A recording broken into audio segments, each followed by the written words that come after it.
తెలుగు చిత్ర పరిశ్రమలో రిజల్ట్ను ఏమాత్రం పట్టించుకోకుండా సినిమాలు చేసుకుంటూ వెళ్లే హీరోల్లో నందమూరి కళ్యాణరామ్ కూడా ఒకరు. కెరీర్ ఆరంభం నుంచే ఈ పంతాను ఫాలో అవుతున్నాడు అతడు. పెద్దగా హిట్లను అందుకోవడం లేదు. ఈ పరిస్థితుల్లో బింబిసారాతో భారీ విజయాన్ని సొంతం చేసుకుని ఆ వెంటనే మరో షాక్ తిన్నాడు. దీంతో ఈసారి ఎలాగైనా హిట్ కొట్టాలన్న కసితో డెవిల్ మూవీతో ముందుకు వచ్చాడు. దీంతో టాక్ బాగున్న రెస్పాన్స్ అంతగా రాలేదని తెలిసింది.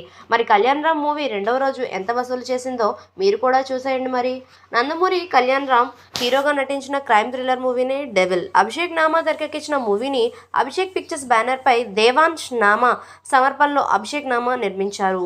ఇందులో సంయుక్త మీనన్ హీరోయిన్ గా నటించింది. ఈ చిత్రానికి హర్షవర్ధన్ రామేశ్వర్ సంగీతాన్ని ఇచ్చారు. ఈ మూవీలో మాలవికా నాయర్, అజయ్, సత్య కీలక పాత్రలు చేశారు. కళ్యాణ్ నటించిన డెవిల్ మూవీపై అంచనాలు బాగానే ఏర్పడ్డాయి. దీంతో నైజాంలో 5.50 కోట్లు, సిరీర్లో 3 కోట్లు, ఆంధ్రాలో కలిపి 8 కోట్ల మేర బిజినెస్ జరిగింది. ఇలా తెలుగు రాష్ట్రాల్లో 16.50 కోట్లు బిజినెస్ జరిగింది. అలాగే రెస్ట్ ఆఫ్ ఇండియాలో 1.60 కోట్లు, ఓవరీస్లో 2 కోట్లతో కలిపి 20.10 కోట్ల బిజినెస్ జరిగింది. ఎన్నో అంచనాల నడుమ రూపొందిన డెవిల్ మూవీ శుక్రవారమే ప్రేక్షకుల ముందుకు వచ్చేసింది. దీంతో ప్రపంచవ్యాప్తంగా అన్ని ఏరియాల్లోనూ మంచి టాక్ వచ్చింది. అందుకు అనుగుణంగానే రివ్యూలు కూడా డీసెంట్ గానే ఇచ్చారు. దీంతో పాటు మరికొన్ని సినిమాల నుంచి మంచి పోటీ ఉండడంతో దీనికి రెస్పాన్స్ తో ఆశించిన రీతిలో రాలేదని ట్రేడ్ వర్గాల సమాచారం.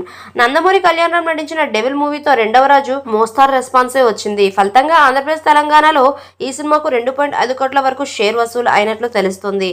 వరల్డ్ వైడ్ గా 3.10 కోట్ల వరకు మేర బిజినెస్ జరిగింది.